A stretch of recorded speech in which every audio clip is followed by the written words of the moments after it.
Hi everyone, welcome back to How Logical.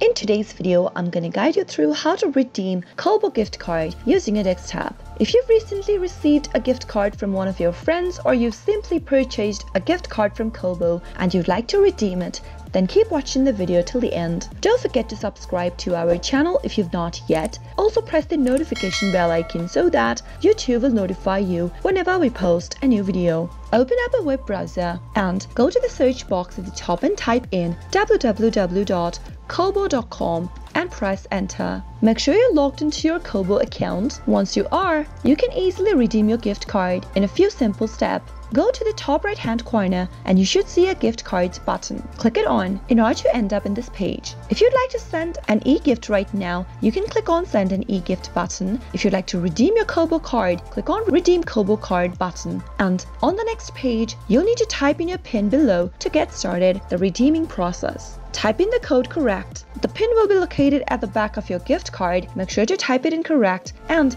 click on submit in order to redeem your gift card. That is how it is done. I hope you found the video to be helpful. If you did, go ahead and give us a thumbs up. Comment down below in the comment box if you have a question or a feedback for us. I'll soon be back with more tutorial videos like this. Thank you for watching.